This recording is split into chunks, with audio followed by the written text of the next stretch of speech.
نالہ ابلیس، ابلیس کا، شیطان کا، اللہ تعالیٰ سے فریاد، شیطان کی التجا، شیطان کی آہوزاری: اے خداوند ثواب و ناثواب، من شدم از صحبت آدم خراب۔ اے نیکی اور بدی کے خدا، آدم کی صحبت نے مجھے بگاڑ دیا ہے۔ بگاڑ کا سبب اگلے شعر میں بیان فرمایا ہے: ہیچ کہ از حکم من سربر نتافت، چشم از خود بست و خود را در نیافت۔ اس نے کبھی میرے حکم سے سر نہیں موڑا، میرے حکم فوراً مان لیا۔ اس نے اپنے آپ سے آنکھیں بند کر لیں اور خود کو نہ پایا، یعنی وہ اشرف المخلوقات ہے، خدا کا نائب ہے، لیکن اس نے اپنے اس مقام کو میرے حکم کے آگے کوئی اہمیت نہیں دی یا نہیں دیتا۔ خاکش از ذوق ابا بیگانه، از شرار کبریا بیگانه۔ اس کی خاک انکار کے ذوق سے بیگانہ ہے اور عظمت کی چنگاری سے ناآشنا ہے۔ گویا وہ میرے کسی بھی حکم کو ماننے میں ہچکچاہٹ محسوس نہیں کرتا اور اپنے احسن تقویم اور اشرف المخلوقات ہونے کے باوجود اس عظمت کو بھلائے ہوئے ہے۔ صید خود صیاد را گوید بگیر، العمی از بندہ فرما پذیر۔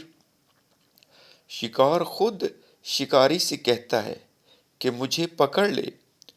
ایسے فرمان و حکم ماننے والے بندے سے اللہ کی پناہ۔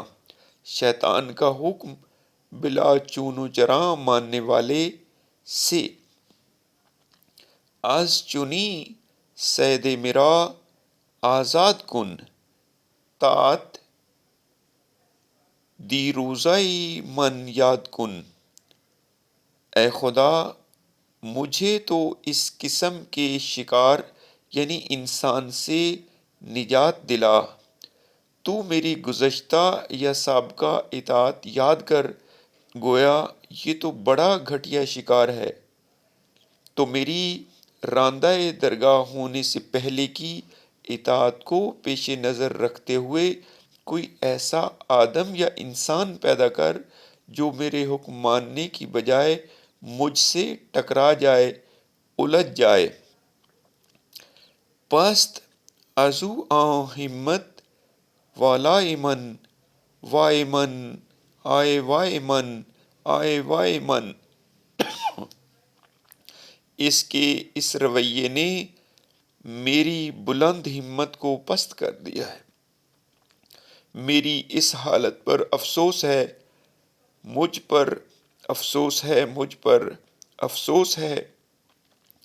بلند ہمتی اس لحاظ سے کہ اس نے خدا کے حکم سے سرتابی کی تھی، جبکہ یہ انسان اس سے آگے سر تسلیم خم ہی رکھتا ہے۔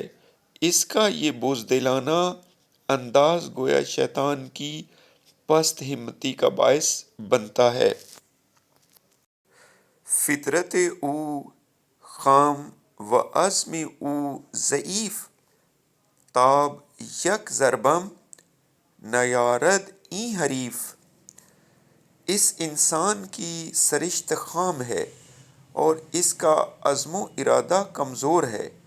میرا یہ مد مقابل میری ایک چوٹ کی بھی برداشت نہیں رکھتا۔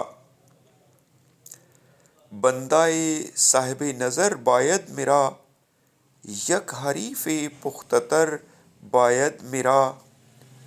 مجھے تو کسی ایسے بندے کی ضرورت ہے جو صاحب نظر ہو، جو برے اور بھلے کی پہچان رکھتا ہو۔ مجھے ایک ایسا مد مقابل چاہیے جو بڑا قوی و مضبوط ہو، یعنی جو میرے حکم ماننے کی بجائے میرا زبردست مقابلہ کرے۔ لہٰذا اے خالق کائنات، تو کوئی اس قوت و ارادہ کا مالک آدمی تخلیق کر۔ لابت آب و گل از من بازگیر می ناید گودکی از مرد پیر۔ تو مٹی اور پانی کی یہ گڑیا یعنی کمزور انسان مجھ سے واپس لے لے۔ ایک بوڑھے آدمی یعنی شیطان سے بچوں کی سی بات نہیں ہو سکتی۔ ایسے انسان کو گڑیا اور خود کو مرد پیر کہا ہے۔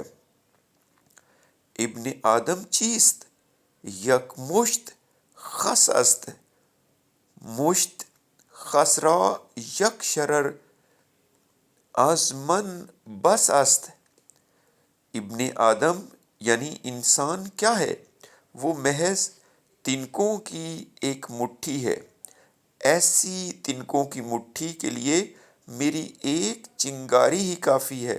مطلب یہ کہ جس طرح ہوا چلنے سے تنکا اڑ جاتا ہے، اسی طرح ابھی میں بدی کے ارادے کی ہوا چلاتا ہی ہوں کہ یہ اڑ جاتا ہے، یعنی میرا حکم فوراً مانتا ہے۔ اسے جلانے کے لیے تو میری ایک چنگاری ہی بہت ہے۔ اندریں عالم اگر جز خس نبود، این قدر آتش میرا دادن چہ سود۔ اے خالق، اگر اس جہان میں تنکوں کے سوا اور کچھ نہ تھا تو پھر مجھے اس قدر آگ سے نوازنے کا کیا فائدہ تھا؟ تنکے یعنی کمزور انسان، ان کے لیے تو میری ایک چنگاری ہی کافی تھی۔ شیشه را با گداختن آر بود، سنگ را با گداختن کار بود۔ شیشے کو پگھلانا آگ کے لیے شرمندگی کا باعث ہے۔ ہاں البتہ پتھر کو پگھلانا تو کوئی کام ہے۔ شیشہ مذکورہ انسانوں کے لیے استعارہ اور کوئی کام سے مراد دلیری اور فخر والی بات ہے۔ آں چناں تنگ از فتوحات آمدم، پیش تو بہر مکافات آمدم۔ میں تو انسان پر اپنی فتوحات سے اتنا تنگ آ چکا ہوں کہ اب میں تیرے حضور انصاف کی خاطر آیا ہوں، یعنی مجھے اس کمزور حریف کی بجائے ایسے حریف چاہیے تھے جو قوی ارادے اور ہمت والے ہوتے، ایسے کمزور حریف نہیں جو شیشے کی طرح نازک ہیں۔ منکر خود از تو می خواہم بدا، سوء آن مرد خدا راہم بدا۔ میری تو خواہش ہے کہ تو مجھے ایسا انسان دے جو میرا منکر ہو۔ تو مجھے ایسا مرد خدا کی طرف رہنمائی کر، یعنی ایسا مرد خدا جو نہ صرف میرا منکر ہی ہو بلکہ مجھے لتاڑ پچھاڑ بھی دے۔ بندائے باید که پیچد گردنم، لرزه اندازد نگاهش در تنم۔